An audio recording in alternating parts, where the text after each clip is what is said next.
Après les spéculoos et le chocolat, la Belgique exporte maintenant ses prisonniers. C'était en mars 2010. Le royaume ne sait plus quoi faire de ses détenus. Les prisons du pays débordent, alors les autorités décident de louer une prison à leurs voisins, les Pays-Bas. Cérémonie en grande pompe et échange d'une clé de conte de fées pour une opération étrange. Les Hollandais remettent la prison de Tilburg aux autorités belges. C'est le droit belge qui est d'application dans la prison en Hollande. C'est un directeur belge. C'est toute une équipe qui va diriger, mais avec du personnel hollandais. Un petit morceau de Belgique aux Pays-Bas. Un cas unique en Europe. 6% des prisonniers d'un pays hébergés par un autre. Seule solution trouvée pour résoudre la surpopulation carcérale belge. 11 000 détenus pour seulement 9 000 places. Une situation encore plus désastreuse qu'en France. Namur, la capitale de la Wallonie. La ville abrite l'une des 33 prisons du royaume, construite en 1874. Voici Éric Delchevalerie, le directeur de la maison d'arrêt, 25 ans déjà passé derrière les barreaux. Comme tous les matins, il va réceptionner les nouveaux arrivants et recevoir les détenus qui veulent lui parler. On ne peut pas dire qu'on manque de clients, ça c'est sûr. Asseyez-vous. Le directeur doit souvent gérer des problèmes particuliers, comme celui de ce détenu qui demande à changer de cellule. J'ai peur, parce que j'ai déjà été menacé. Ouais, bon, vous mettre à l'ALD, vous n'êtes pas condamné, hein, vous n'êtes pas du tout dans les conditions. Hein. Ou alors il faut vous mettre avec des détenus qui sont condamnés pour des faits de mœurs, quoi. Vous êtes là pourquoi, vous, monsieur? Il devra refaire une demande, la prison est déjà surpeuplée.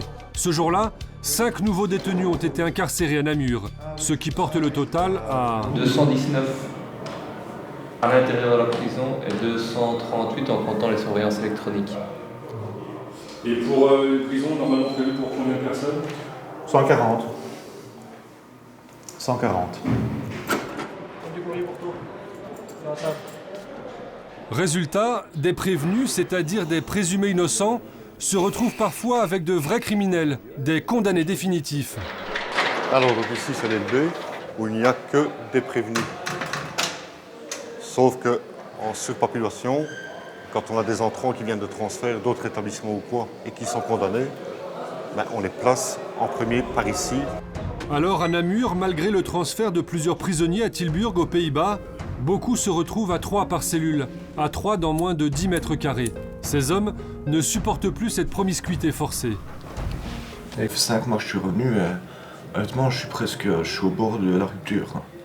Je me suis mutilé tellement j'en avais marre et tout. On doit aller aux toilettes, voilà quoi. Là ce qui nous cache pour aller aux toilettes et qu'on est à 3. Mais bon, ce qu'il y a surtout c'est les conditions de détention, quoi, qu'on ne fait que 2 douches par semaine, quoi. Ça c'est honteux, quoi. On devrait au moins avoir une douche par jour, quoi. Ah, moi j'ai tout. Faut penser à continuer. Fin de l'interview. En 10 ans, le nombre de prisonniers a augmenté de 22% dans le pays.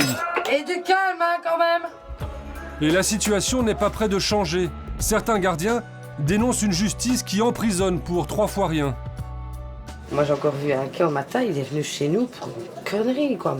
Une histoire de radio CD, que le mec n'aurait pas rendu, un truc comme ça, et le juge aurait désigné de mettre chez nous, quoi. Pour nous c'est débile. Le directeur de la prison a d'autres mots pour décrire la situation. Mais l'idée reste la même, on enferme trop. Et même avoir de nouvelles places en prison ne réglera rien.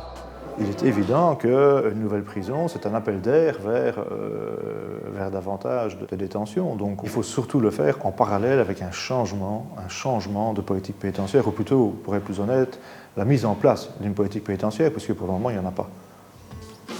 Pas de politique pénitentiaire. Au Sénat, le gouvernement, souvent attaqué, a plusieurs fois dû se justifier. Monsieur le ministre, je vous ai interrogé déjà à plusieurs reprises à propos du transfert de détenus belges vers la prison de Tilburg, et plus particulièrement sur le respect des droits de ceux-ci et de leurs familles. Et c'est après toutes les condamnations qu'on a eues comme Belgique, parce que la situation en prison est inacceptable, que je trouve une solution et que j'essaie de leur offrir de bonnes conditions pour organiser cette détention. Et donc, dire par après que c'est contre les droits de l'homme, je ne le comprends pas encore. Je veux dire quand même, je trouve presque indécent qu'en tant que ministre de la Justice, vous ayez à vous justifier en avançant le fait que les conditions soient plus favorables à Tilburg que dans nos prisons belges. La sénatrice écolo Zakia Khattabi fustige ce qu'elle nomme la politique sécuritaire du gouvernement, le tout carcéral. Pour le moment, la réponse politique qui est apportée, c'est effectivement le recours à l'emprisonnement. Et donc il n'y a pas de la part de la ministre de la Justice actuellement une réflexion de fond sur le rôle de l'emprisonnement et sur les alternatives qui pourraient y être apportées. À la prison de Tilburg, au-delà de la politique, c'est le côté humain qui est pointé du doigt. Nous avons retrouvé l'un des tout premiers transférés. Il a passé 2 ans et demi dans la prison hollandaise. Ah, t'as pas là-bas, mais j'ai pas exprimé mon néerlandais. Tant pis. Moi, je dis comme je repousse. Ah, t'as pas volontairement, ou la police le vient et il donne pour toi matraque. Comme les autres détenus, Sébastien a été confronté au gardien hollandais qui ne parle pas français. Il ne comprenait rien de ce qui lui arrivait. Et l'éloignement de la prison rendait impossible la venue de sa famille et des assistantes sociales censées suivre son dossier. Pour les francophones, je suis désolé, c'est pas prison, c'est torture. Pour moi, cette expression, c'est torture psychologique. Pour éviter ces situations, les Hollandais, eux, ont bien eu une réflexion sur les peines alternatives. Et aujourd'hui, il y a 20% de places libres dans les prisons du pays. Des établissements ont même été fermés. Nous sommes à Rotterdam, aux Pays-Bas. Voici André Sibrecht, un avocat pénaliste. C'est une prison qui est maintenant vide. Les derniers prisonniers sont partis il y a 2 mois. Les Hollandais ont construit beaucoup trop de prisons dans les années 2000, à quoi s'ajoute une toute autre façon de concevoir l'enfermement. Les peines sont par exemple beaucoup plus courtes qu'en Belgique. Aux Pays-Bas, nous essayons le plus possible de donner des peines d'intérêt général. Ce que nous faisons aussi, c'est renvoyer les détenus chez eux avant la fin de la peine, avec un bracelet électronique. Nous les autorisons aussi à dormir en prison et à travailler à l'extérieur pendant la journée. Des solutions qui ne sont pas assez exploitées de l'autre côté de la frontière. Marche en Famenne, en Wallonie. La seule réponse du gouvernement belge à la surpopulation carcérale semble être la construction de prisons. Voici l'un des 4 chantiers lancés par les autorités.